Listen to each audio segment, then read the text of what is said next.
আয়ুষ্মানের বাবার সুস্থতার জন্য কুসুম গাঙ্গুলি বাড়ির বড় বউ রাস্তায় বেরিয়েছে ভিক্ষার ঝুলি হাতে ভিক্ষা করতে, ঠাকুরমশাইয়ের বলে দেওয়া ভিক্ষা ব্রত পালন করতে। পুরোটা জানতে ভিডিওটিতে লাইক দিয়ে চ্যানেলটা সাবস্ক্রাইব করে দেখতে থাকুন।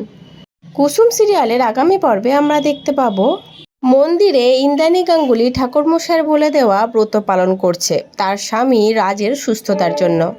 ঠাকুরমশাই ইন্দ্রাণী গাঙ্গুলিকে বলছে, এবার তোমার অগ্নি পরীক্ষা। এই বলে আয়ুষ্মান দুটো জ্বলন্ত প্রদীপ ইন্দ্রাণী গাঙ্গুলির হাতে তুলে দেয়। আর ওদিকে কুসুম রাস্তায় বেরিয়েছে ভিক্ষার ঝুলি হাতে ভিক্ষাব্রত পালন করতে।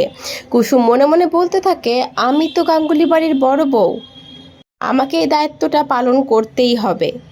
এই ভিক্ষাব্রত ঠিকঠাক পালন করে আমি আয়ুষ্মানের বাবাকে সুস্থ করে তুলব।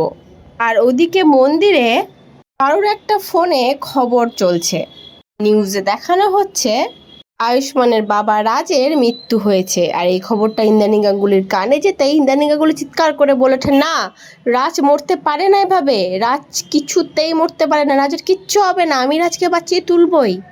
আয়ুষ্মান আর ঈশান দু চোখ ভর্তি জল নিয়ে তার মায়ের দিকে তাকিয়ে থাকে।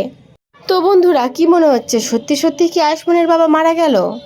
ইন্দ্রাণী গাঙ্গুলি কুসুম এদের এত ব্রত পালন কি সত্যিই কোনো কাজে দেবে না, নাকি রাজ মানে আয়ুষ্মানের বাবা আবার ভালো হয়ে উঠবে?